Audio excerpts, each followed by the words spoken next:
Riau. Di sini saya akan menjelaskan materi tentang pemakaian huruf, penulisan kata, dan pemakaian tanda baca. Baiklah, kita masuki yaitu bab pertama, yaitu tentang pemakaian huruf. Di dalam pemakaian huruf ini akan kita kenali yaitu adanya huruf abjad.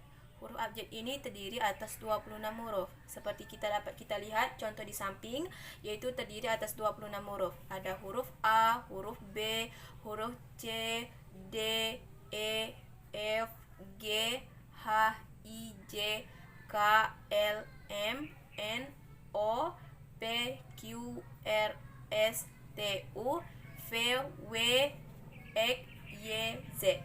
Inilah huruf-huruf abjad yang terdiri atas 26 huruf yang dapat kita pakai dalam ejaan bahasa Indonesia.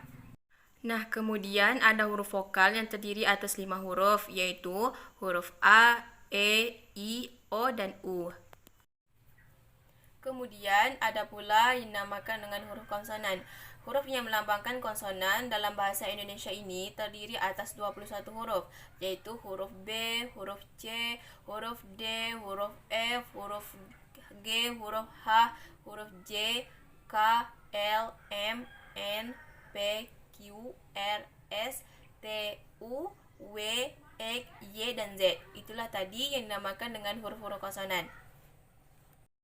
Selanjutnya ada juga yang dinamakan dengan huruf diftong.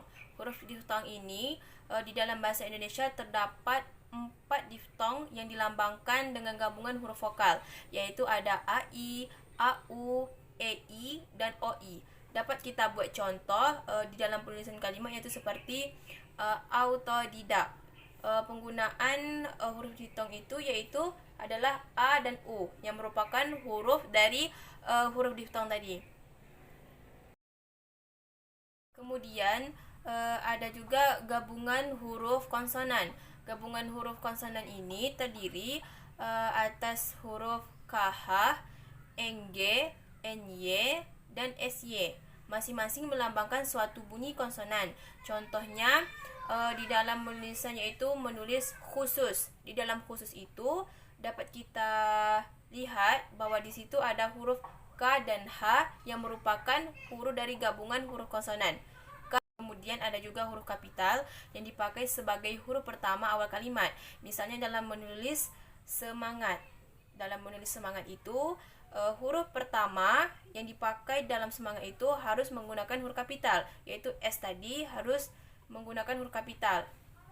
Kemudian ada juga di dalam penulisan nama-nama juga harus menggunakan huruf pertama itu adalah huruf kapital. Selanjutnya yaitu huruf miring. Huruf miring ini dipakai ataupun digunakan dalam menuliskan judul buku, nama majalah, ataupun nama surat kabar. Dapat dilihat contoh di samping. Inilah garis miring yang dipakai di dalam penggunaan bahasa Indonesia.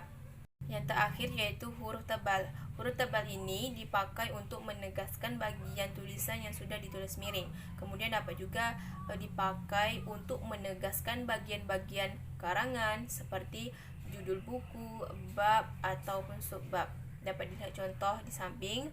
Inilah penulisan dalam menggunakan huruf tebal.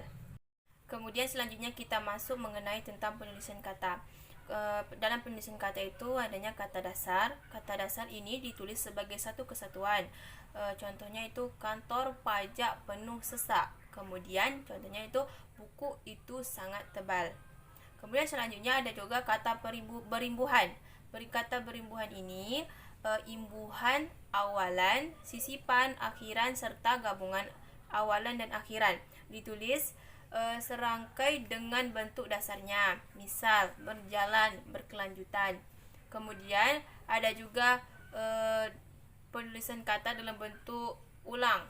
Bentuk ulang ini ditulis dengan menggunakan tanda hubung. Tanda hubung di atas dapat kita lihat tanda hubung di antara unsur-unsurnya. Misalkan contohnya yaitu dalam penulisan kalimat anak-anak. Di dalam penulisan kalimat anak-anak ini dapat kita lihat bahwa di situ ada tanda penghubung yang dipakai. Kemudian selanjutnya ada juga yang dinamakan dengan gabungan kata. Gabungan kata ini unsur gabungan kata yang lazim disebut kata majemuk, termasuk istilah khusus ditulis terpisah. Misalkan duta besar, orang tua. Kemudian ada juga yang dinamakan dengan pemenggalan kata. Pemenggalan kata ini pada kata dasar dilakukan sebagai berikut. Jika di tengah kata terdapat huruf vokal yang berurutan, pemenggalannya dilakukan di antara kedua huruf vokal itu. Misalnya dalam penulisan yaitu bu dan ah, yaitu buah. Kemudian ma dan in, yaitu main. Inilah yang disebut dengan pemenggalan kata. Kemudian yaitu kata depan. Kata depan ini seperti di, ke, dan dari, yaitu ditulis terpisah dari kata yang mengikutinya. Seperti contoh yaitu di mana dia sekarang. Di itu dibuat terpisah dari kata berikutnya. Kemudian adanya partikel. Partikel ini seperti lah, kah, dan yang ditulis seringkali dengan kata yang mendahuluinya. Contohnya yaitu bacalah buku itu baik-baik. Kemudian adanya singkatan dan akronim. Singkatan nama orang, gelar, jabatan atau pangkat diikuti dengan tanda titik pada setiap unsur singkatan itu. Contohnya seperti penulisan nama itu Aha Nasution, yang berarti Aha itu adalah Abdul Haris Nasution. Kemudian selanjutnya yaitu angka dan bilangan. Angka Arab atau angka Romawi lazim dipakai sebagai lambang bilangan atau nomor. Seperti contoh di atas, angka Arab yaitu 0, 1, 2, 3, 4, 5, 6, 7, 8, 9. Kemudian angka Romawi dapat dilihat seperti contoh di atas. Selanjutnya ada juga yang dinamakan dengan kata ganti ku, kau, ku, mu, dan nya. Kata ganti ku dan kau ditulis seringkali dengan kata yang mengikutinya. Sedangkan kata ku, mu, dan nya ditulis seringkali dengan kata yang mendahuluinya. Seperti contoh yaitu rumah itu telah kujual. Di dalam tulisan itu ada ku yang dipakai dengan kata yang mendahuluinya. Kemudian yang terakhir yaitu kata sandang, si, dan sang. Kata si dan sang ditulis terpisah dari kata yang mengikutinya. Misalnya, surat itu dikembalikan kepada si pengirim. Dapat kita lihat bahwa di situ ada huruf si yang dipakai dalam kata sandang. Untuk selanjutnya yaitu mengenai pemakaian tanda baca. Pemakaian tanda baca ini ada tanda titik. Tanda titik dipakai pada akhir kalimat. Pada akhir kalimat pernyataan. Contohnya, mereka duduk di sana. Titik. Menggunakan titik pada akhir kalimat. Kemudian juga dipakai untuk memisahkan angka jam, menit, dan detik. Kemudian ada juga tanda koma. Tanda koma ini dipakai di antara unsur-unsur dalam suatu pemerincian ataupun pembilangan. Kemudian tanda koma ini dipakai untuk memisahkan anak kalimat yang mendahului induknya. Kemudian juga adanya tanda titik koma. Tanda titik koma ini dapat dipakai sebagai pengganti kata penghubung untuk memisahkan kalimat setara yang satu dari kalimat setara yang lain di dalam kalimat majemuk. Misalnya, hari sudah malam, titik koma, anak-anak masih membaca buku. Itulah tadi contoh tanda titik koma. Kemudian yang selanjutnya yaitu adanya tanda titik dua. Tanda titik dua ini dipakai pada akhir suatu pernyataan lengkap yang diikuti pemerincian atau penjelasan. Misalnya yaitu mereka memerlukan perabot rumah tangga, titik dua, kursi, meja, lemari. Itu tadi contohnya. Yaitu adanya tanda hubung. Tanda hubung ini dipakai untuk menandai bagian kata yang terpenggal oleh pergantian baris. Misalnya dapat kita lihat contoh di atas yaitu di samping secara lama diterapkan juga cara baru. Dapat dilihat situ ada tanda hubung. Kemudian ada juga yang dinamakan dengan tanda pisah. Tanda pisah ini dapat dipakai untuk membatasi penyisipan kata atau kalimat yang memberi penjelasan di luar bangun kalimat. Contohnya yaitu kemerdekaan bangsa itu saya yakin akan tercapai, diperjuangkan oleh bangsa itu sendiri. Dapat dilihat contoh di samping. Inilah contoh tanda pisah. Kemudian ada juga tanda tanya. Tanda tanya ini dipakai pada akhir kalimat tanya. Misalnya, kemana kamu hari ini? Di situ dapat dilihat ada tanda tanya yang dipakai dalam akhir kalimat. Kemudian ada juga tanda seru. Tanda seru ini dipakai untuk mengakhiri ungkapan atau penyataan yang berupa seruan ataupun perintah. Contohnya, ambillah buku itu. Tanda seru. Dapat dilihat, tanda seru itu sebagai sebuah perintah yang dipakai dalam penulisan kalimat.